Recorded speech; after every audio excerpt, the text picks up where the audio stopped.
Hello and welcome to Sovereign RPG. I am Sovereign. Today we are back in Infinite Lagrange for the patch notes for this week. It is a little bit late. I have had a lot of stuff going on. I haven't had much time to post videos. I've been doing a lot of New World stuff and a couple of real life things have been popping up which have been kicking my ass. But we're just going to go through the patch notes real quick. And then there's a couple of events that are currently going on that we'll go through as well. There will be more Infinite Lagrange videos coming up. I have been procrastinating quite a lot, but we will be getting back to it. Let's start off with some of the updates. They have activated the cross-system communication feature in the Lagrange network, which is basically allowing you to dock up at certain points inside the in-between times of servers going from season 1 to season 2, season 2 to season 3, where you're able to talk to multiple different systems in the Lagrange network. Kind of an odd thing to really add to the game. I would have thought maybe adding something that was a little bit more interactive during the downtime between the two seasons would have been a lot better, but at least they are still adding things. Now we have some game balance adjustments. They've adjusted the number of installing the missile defense system of the CV3000, the high-speed carrier, to 3 from 1. They've adjusted enhancement options for the stealth torpedo system of the Reliat and the enhancement on the Eternal Polaris for the Mare Serenitatis. Connect those words, the names of those words, like the sort of Latin words, they always tongue-tied. And they changed that to sympathetic detonation. They've adjusted the enhancement option of the explosive ammo enhancement to sympathetic detonation, and they've done the same for the Stingray torpedo bomber. They adjusted the effect brought by the enhancement option missile tracking radar for the Tundra interceptor UAV system of the light cone aerial denial anti-aircraft cruiser. They changed it to the primary weapon of the aircraft UAVs in the hangar. It has a 5% chance to intercept missiles and 5% chance to intercept torpedoes from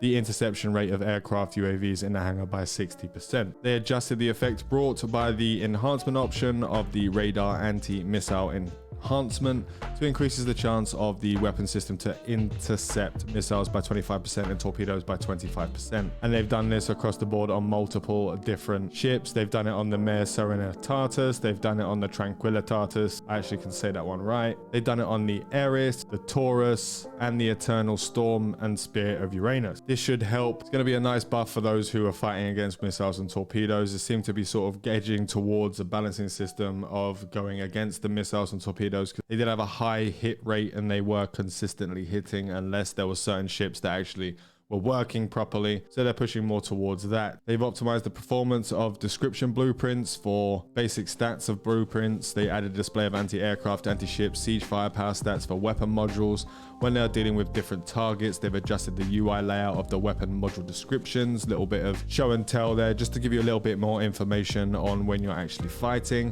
They've added 5 types of items in the Dawn Point store, which can be purchased with Dawn Points or Proxima Coin. You're the Enterprise BP files, the standard military ship tech files, the Jupiter industry tech files, and Antonius tech files, and the Noma tech file. Now these are all going to have different ships depending on which one you want to buy, because there'll be certain ships that are only part of Noma, obviously being the Noma, Chimera, etc, etc, and the Dawn Point store will be available after the Star System development rating ends. Now I haven't got to that point yet for this update, so I don't know what they're going to be in there. Please let me know down below in the comments if you have actually seen what's going to be in these actual tech files, or what the percentage chance of getting anything is. I haven't been able to see it yet. They've had a limit for removing Union members. Once there is a notice on Star System development rating in the Star System, the Union leader can remove up to 5 members from the Union every day.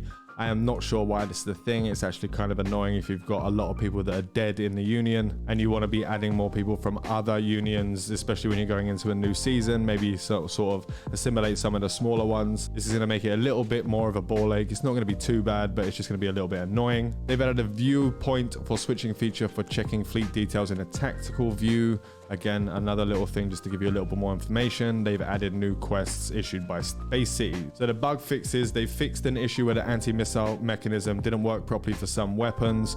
The ships that were involved in that were the Tranquilitatis, the Serenitatis, the Eris, Taurus, Light Cone, Eternal Storm, same as the ones that got a bit of an update for a buff to the actual missile interception. There definitely seemed to be an issue when it comes to the missiles, especially from when I've seen who I've been fighting with. So they revised the weapon performance description for the KST-12-255A 3x4 cluster torpedo launching system of the ST-59 to make it consistent with the actual attack priority, with its combat performance unchanged apart from the fact that it's actually attacking what it's supposed to be attacking first. They fixed an issue where the anti-aircraft weapons of some ships couldn't lock onto targets properly. You've got the cellular defender, you've got the Kwa, and the Xeno Stinger defense frigate. They fixed an issue where the enhancement scheme didn't work immediately on ships upon adjusting the enhancement option. And that's basically the patch notes for this week. There was an entire week where there wasn't any patch notes, which is why I didn't do a video there. I'm just sort of getting you guys up to date on this one, and there are a couple of events that are going on at this moment in time. There's been some icon designs that you can still go on there. This is going to be going on till October 22nd, so make sure to go to the actual Discord. I will leave the link to the Infinite Lagrange Discord in the description. You can also see it's just Infinite Lagrange is the actual name of the Discord here, so you can just write that in when you go down to the plus sign and add a server. You can do it that way as well. And they've also got another one, which is to assist the up-and-coming explorers. We are now experienced commanders to share their tips on laying siege to cities or fortifying defenses, etc. And that will be in the guide submissions channel. You want to put that in. So if you'd like to get involved in any of these, there are cash money prizes for actually getting these done. And that's all we have for the update on Infinite Lagrange this week. As I said earlier, there will be some more videos coming up for Infinite Lagrange. I'm actually going to get back into doing more mobile gaming stuff. I tried to do the whole New World thing, but it wasn't working out. And I was just having more fun playing the game rather than trying to make content for it consistently.